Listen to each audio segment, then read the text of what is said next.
to go because this is really thick. Ah. Running in the dark, running in the dark, because I was an idiot and got lost in the woods. I'm running in the dark.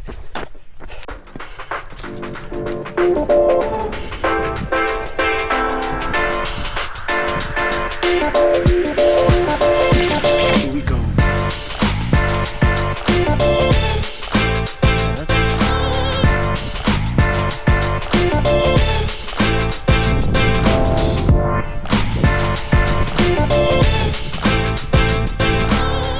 First off, I'm going to apologize if there's any wind noise, but a couple weeks ago, I was sharing with you my hike up Corona Arch down in the Moab area, and today I'm back to the Salt Lake area, which is closer to where I live.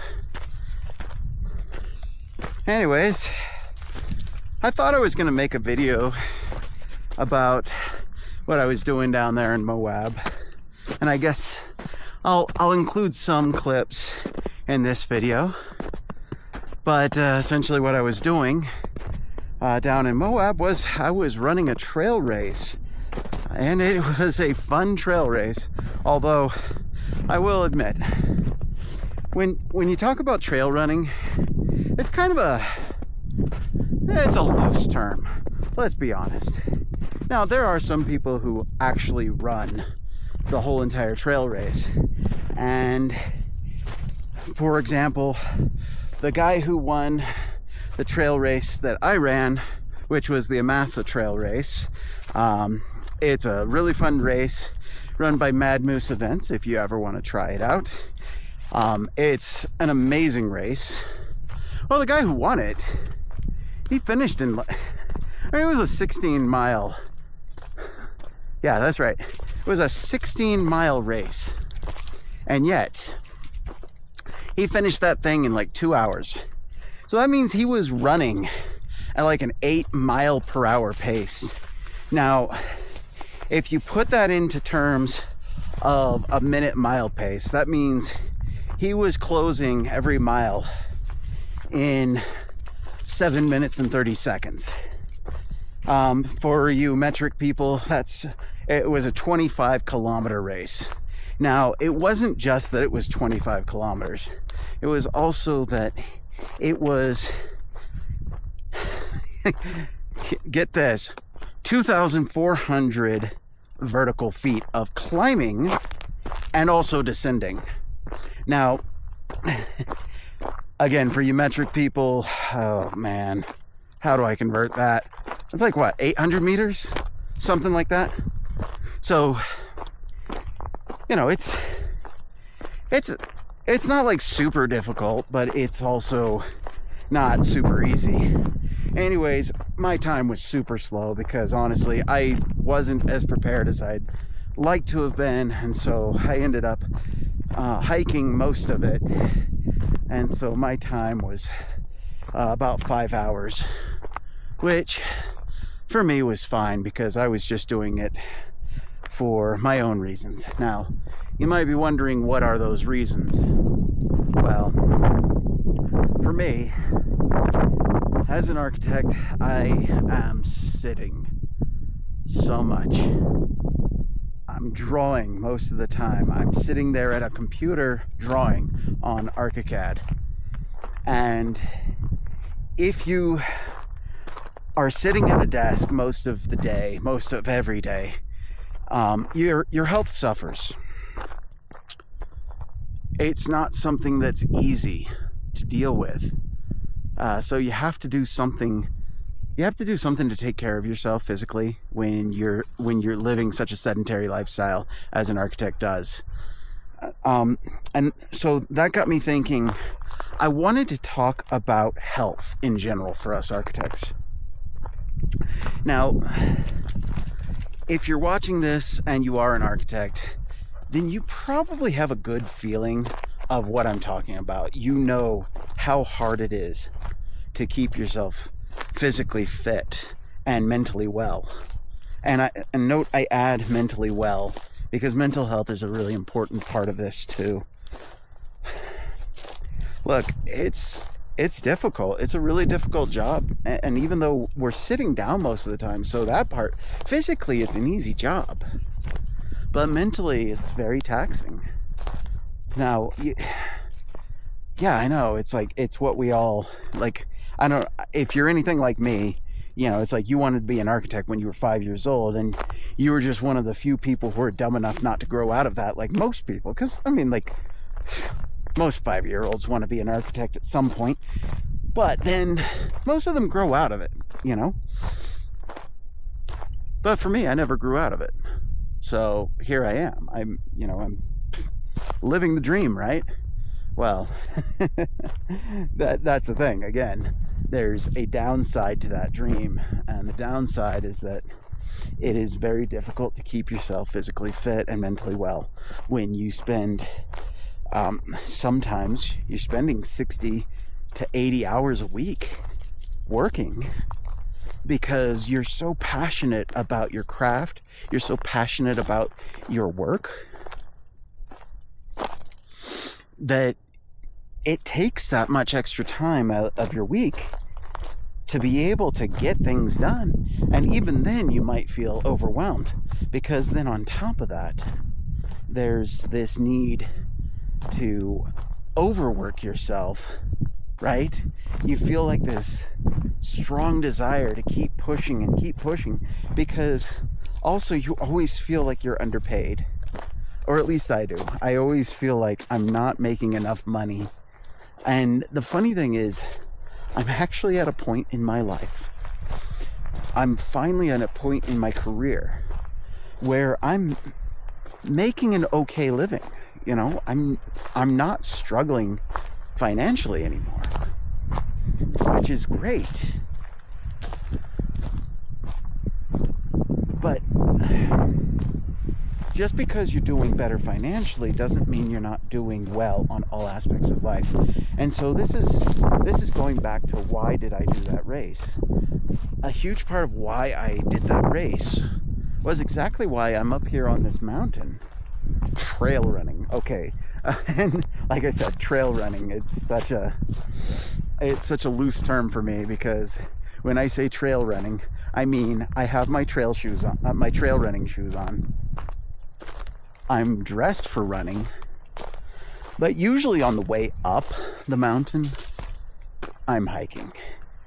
And the running is on the way down. But like, take for example today, you can see there's still plenty of snow up here. I mean, it might be May, but here in Utah, that means the mountains are very wet because the snow is melting, and so there's a lot of mud. And so running is not necessarily the easiest thing to do up here. But again, I digress.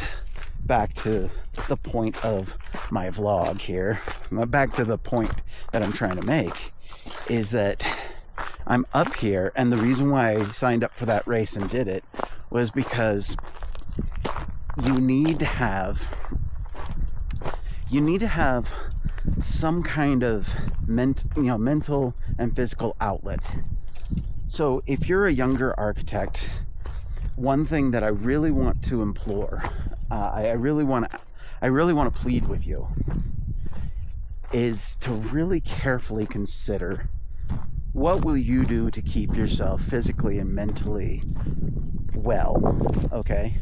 And I know it sounds like such a dumb subject, but it's really easy to get caught up. It really is easy to get caught up in this constant chasing to hit deadlines and to meet client demands. But you really got to take time for yourself. So some of the things that I do is I go skiing, I go hiking, I guess I sort of go trail running, and right now I go bushwhacking because I went off the trail. Why?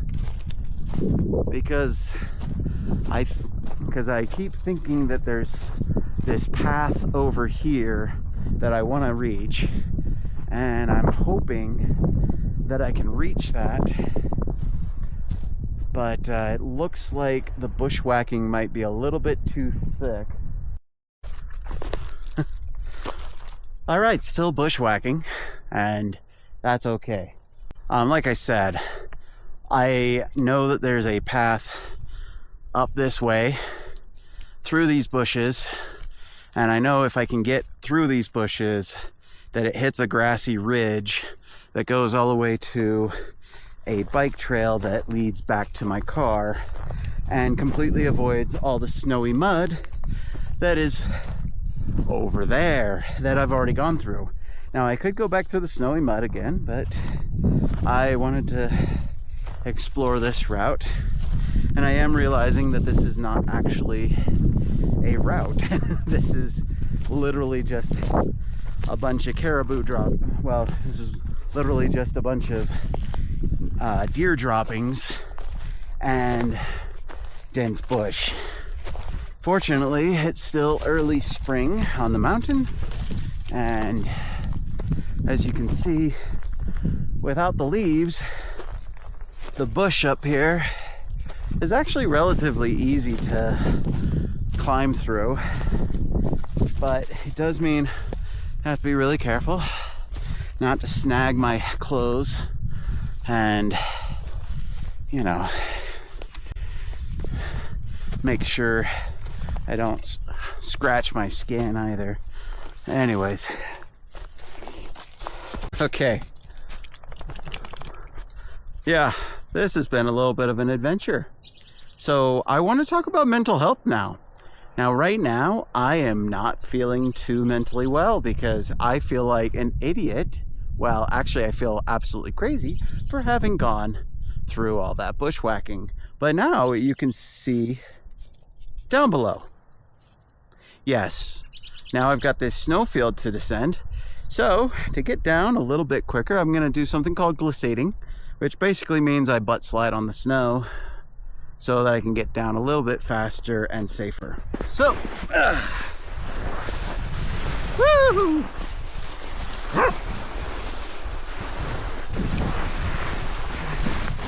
Woo!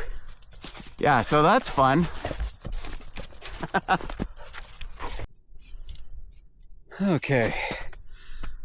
And after a few woody patches, now let's see if I've got another. Let's see if I can glissade safely again. Okay. Nope. This snow's a little bit too soft. So this one I'm gonna have to goose step down.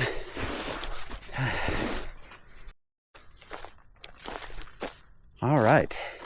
Well, managed to get through the scrub oaks, and fortunately not too scratched up. Now I'm into more of a pine forest, which the nice thing about being in a pine forest is at least the undergrowth is a lot less problematic.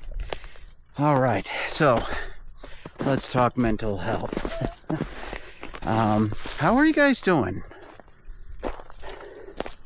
I hope you're doing well. I know, I'm going to be honest, I've struggled a bit the past month or so.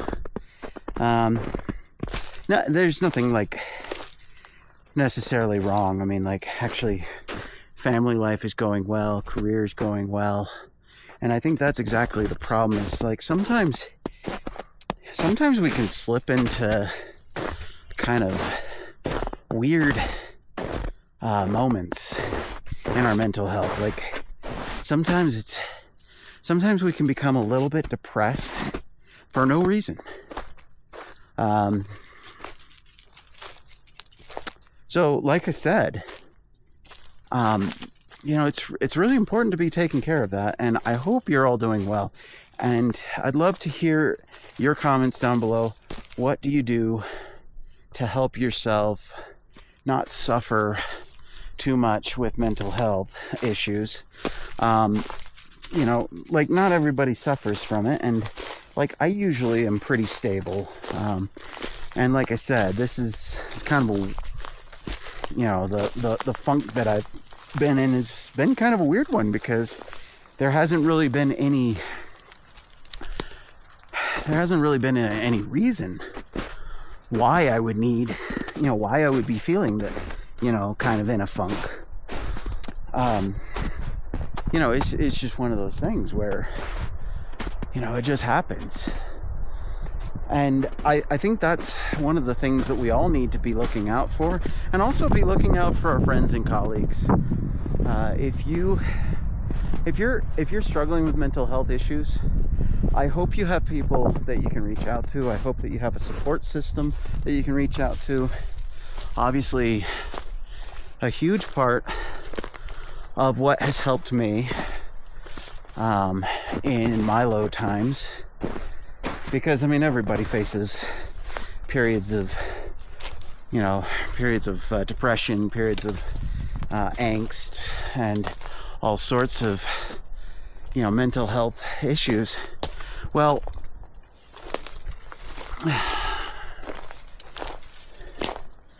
what's always helped me is having a good support system. I've been very blessed. I have a beautiful wife. I have 5 wonderful kids. And of course, I have Apollo. And if you have seen Apollo on any of my videos, you know that he's my best friend. He's my companion. And then I also have a running buddy.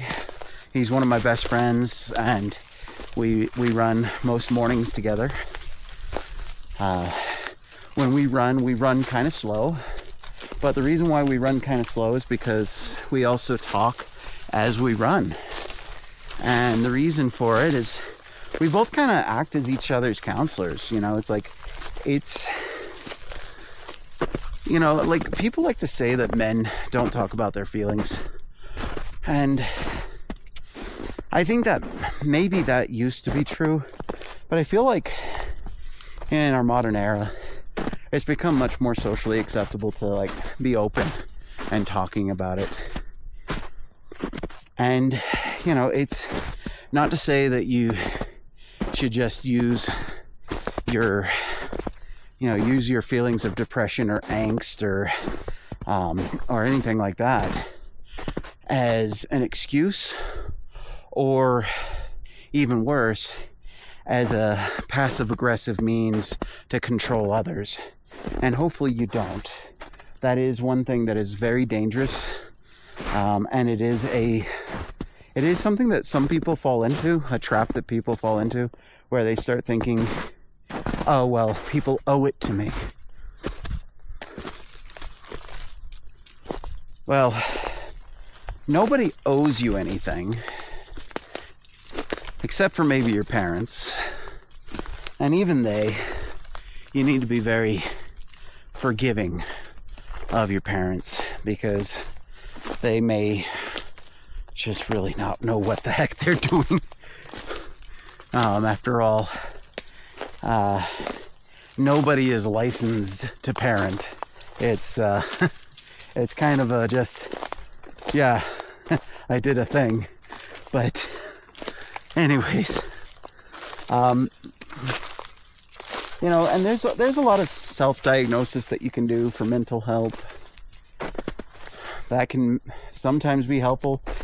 Sometimes, you know, if your troubles are getting too much, you may want to actually reach out for professional help. You know, it's important to also have your loved ones there with you along your journey. You know, like no matter what your mental health journey is, it's important to have your loved ones along there for the ride. Now, if your so-called loved ones are the ones causing you the distress, well, then yeah, that might be something altogether different that you might need to address in a different way. But, you know, fortunately for me, that's That's not my issue. My issue is just randomly, I'll get these periods. And they're not necessarily, and like I said, they're not necessarily debilitating or anything. They're just, they're just funks. And I don't really understand why, but they come and they go. Fortunately, I've also never been suicidal. If that is something that you are dealing with, definitely get some professional help. And also just know that there are people who love you and they're there for you. And stay strong. Don't let the depression, don't let the suicidal thoughts capture you to the point where you think that the only answer out is to end it all. Because it's not. I mean, and besides, we don't have enough architects in this world right now. There's a shortage of us. So please stay strong. And generally, also stay fit. Part of the reason why I'm lumping these together is I have found in my own life that mental health is closely related to physical health. In terms of, if I'm like, it's not 100%, but like, for example, when I'm regularly exercising, and when I'm regularly having recreative activities, things like skiing, hiking, mountain biking, kayaking, these are some of the things that I enjoy. And I may suck at the running, and I may suck at the kayaking, and I may suck at the mountain biking. I'm decent at skiing. I think I'm pretty decent at skiing. But the point is like, it doesn't matter. Like, these are things that, if they're fun to you, if there's something that helps you,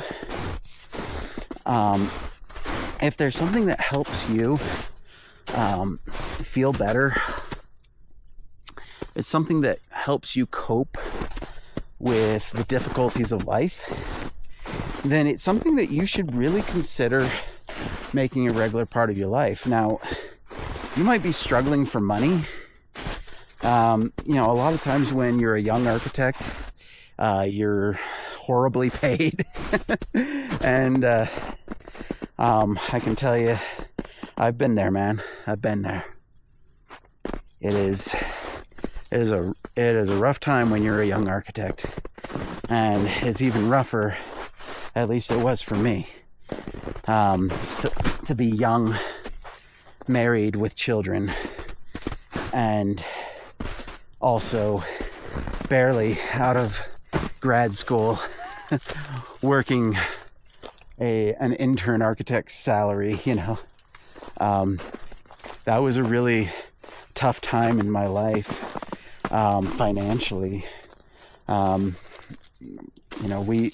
We had to really scrimp and save, and that also really drags on someone's mental health. So you have to, and for example, job loss, that could be another major source of mental health. I can tell you, I experienced that at a time in my life where I lost my job and had to figure out how to provide for, at that time, 4 kids, and my wife, who was newly pregnant with our 5th, and that was a really scary time in our life. My wife and I, we really had to pray a lot during that period of time. And so I guess what I'm saying here is stay strong. It does get better. If you are going through some of these things, feel free to reach out. Also, I would hate to think that there are people out there that are just suffering in silence and don't know that there are people out there who care. And I'll say it again. A big part of the reason why I started this YouTube channel is to help other people. Initially I thought the way that I was going to help was by pontificating, by basically giving my political opinions. And then I realized that political opinions are dumb. They're important, but it's like they don't help anybody. Whereas actually truly helping people, what I found was starting when I making this channel became so much more meaningful when I saw how some of you have actually been watching my videos and responding in the comments saying, hey, thanks for this really helped me.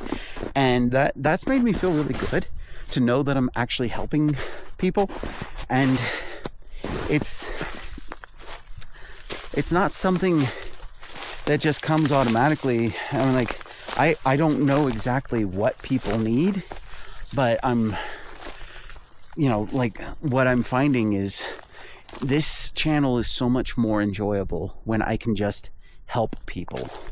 When I just focus on, okay, what are the things that you need? And so in this case, where I'm walking through a bunch of dense forest, and honestly, it's getting dark. I know that there's a trail somewhere down here, and I'm working my way down to it. And, I guess as a metaphor for mental health and also physical health is, sometimes we get off the trail. Sometimes we think that we're taking a shortcut. Like right now, I thought I was taking a shortcut. I thought this was going to be a nice little path through the woods that would connect me to this other trail that would allow me to avoid having to go through the mud and the snow as much that we're on the main trail. And what I ended up finding out was this wasn't actually helpful. And a lot of times that's how it is in life, is we start taking these shortcuts in life. We think that by not doing the small things, like following the trail, like by doing the regular things like exercise and prayer or meditation, these regular things that are really important, or even just like recreating, right? That's also one of those little things that you need to be regularly doing. It's these small things done regularly, done daily or weekly or whatever the regular schedule is for you in order to keep healthy. That's what staying on the trail means. And that's what gets you to your destination, instead of what I'm doing right now. A little lost in the woods. I kind of know where I'm going, but it's way harder than it had to be.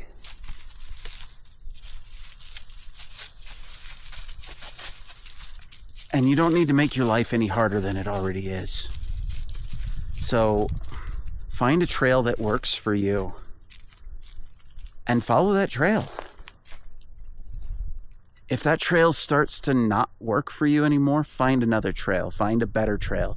But whatever it is, you need your trail of life to be something that takes you to the destination that you need. And I know for me, this this past few weeks where I've gone through this funk has kind of been a good thing in a way, because it actually has forced me to think about what am I doing in my life? Are there things that are maybe not exactly where I need them to be? Maybe I'm not exercising the right ways, or the right frequency, or the right times of the day, or things like that. Maybe because for example, with the exercise, I might have gotten out of the habit of waking up early in the morning to go running, and instead I've been trying to run later in the day, like, thinking that I'm going for a trail run on a Saturday evening as it gets dark. And sometimes you do stupid stuff like that, and so you got to find your way back to the trail. And if you can find your way back to the trail, then you'll find your happiness again, you'll find your health again. Honestly, this was a boneheaded spot to go because this is really thick. Oh. Hey, look at how messed up my face is now. But hey, that fun little fall, that was kind of freaky. Fortunately, as I'm looking at the screen on my camera, I can see I've got a few scratches, a few scrapes. But the funny thing is, I made it all the way there just fine, and then I fell and totally scratched up my face. And now I've basically gotten to the mountain biking trail. It's actually just right up here, and it's just so hilarious. So yeah, now of course I'm gonna have a few scars on my face for the next couple weeks, but that's okay, because at least I've made my way down through the nastiness. At least I think I have. I thought I did.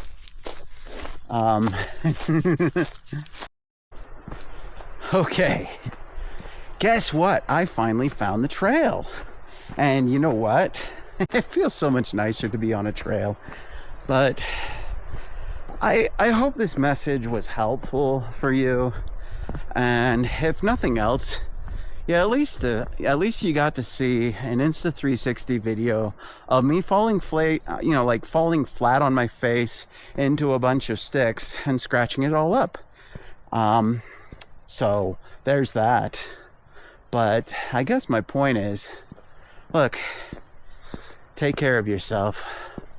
And in my case, part of taking care of myself is a bunch of cotton balls and alcohol when I get home to clean up my face. And yeah, anyways, thanks for joining me on this ill-fated adventure. I'm the colorblind architect. Peace out. Got to go because this is really thick. Oh.